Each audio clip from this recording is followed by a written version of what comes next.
해외 공연이 잦은 아버지를 따라 외국에 다녀올 때면 어머니는 늘 아이들을 위해 특별한 선물을 사오셨습니다.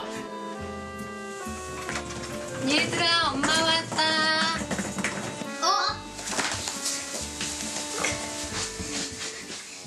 엄마!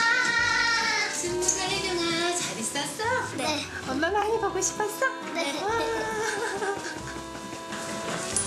엄마가 선물 사왔어. 와!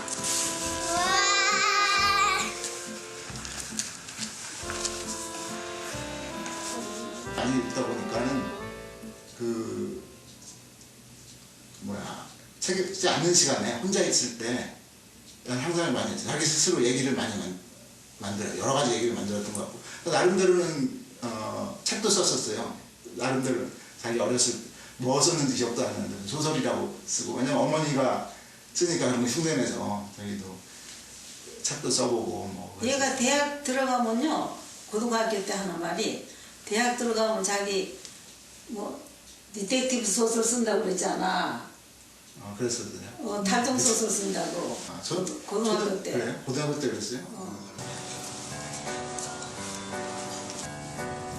안녕하세요. 아유, 책벌레 또 왔네. 그 시절 어린 준묵에게 가장 재미난 놀이는 책 읽기였습니다. 중학교 3년 내내 준묵이는 하루도 거르지 않고 서점에 갔습니다. 하굣길 들르던 책방에서 준묵이는 날마다 새로운 세상을 만났습니다. 책에서 발견한 이야기들은 꼬리에 꼬리를 무는 호기심으로 발전됐고, 물음에 대한 답을 찾기 위해 준묵이는 스스로 더 많은 책을 찾아 읽었습니다. 소설책 같은 경우는 여기 몇 개 남아있는 게 있는데, 이거 보니까 기억난다. 한 번 엄마가 제 머리를 이렇게 깎아준다고, 사진을 갖다 놓고 깎아준 적 있어요. 까미처럼 깎는다고. 이렇게 깎는다고 엄마가 깎아준 적 있어요, 머리. 얘 어릴 때요, 이렇게 깎아준다고 내가 잘라준 구석에서 머리를 깎아줬어. 누군지도 모르죠. 까미가 누군지도 모르고. 나중에 아마 이제 그런 일이 있었으니까 나중에 이게 무슨 책인가 한번 들여다봤겠지. 황준묵은 어린 시절 보았던 책 속에서 모든 것을 만날 수 있었다고 말합니다.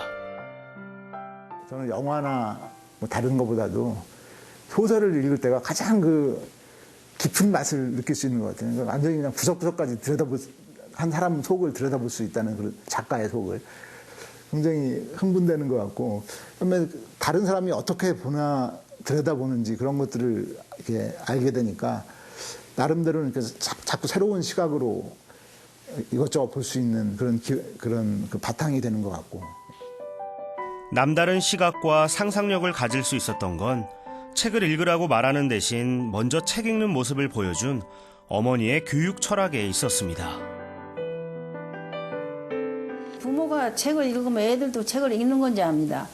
그러니까 부모가 밥을 먹으면 자기도 먹는 건지 아는 것처럼 누가 가르쳐서 되는 건 아니에요. 책 읽는 거는. 부모가 읽고 있으면 우리 읽는 게 그게 당연한 건지 아니까. 수학은 사색과 상상력의 학문이거든요. 그러면 문학은 사색과 상상의 예술이거든요.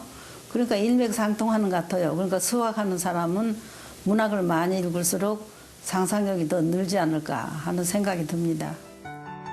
황준묵에게 수학은 험한 바다를 항해하는 것과 같습니다.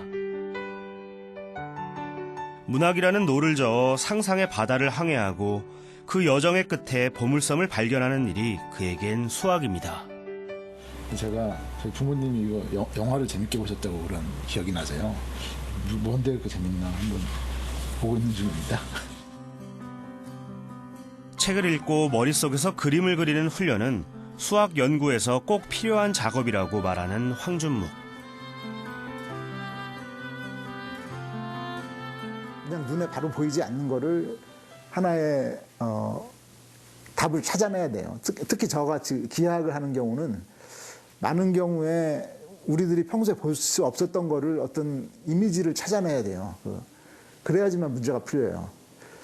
그래서 이미지를 찾아낸다는 게 바로 이미지네이션이라는 거거든요. 이게 말하자면 상상력의 본질이죠. 눈에 보이지는 않지만 현실 속에는 수많은 수학의 원리가 숨어 있습니다. 수학자들은 현실에서 수학의 이론을 발견했고, 그렇게 태어난 수학 공식은 상상력이 더해지며 새로운 이론으로 재탄생합니다. 그리고 그것은 후대 황준묵의 수학적 발견으로 이어져 온 것이죠.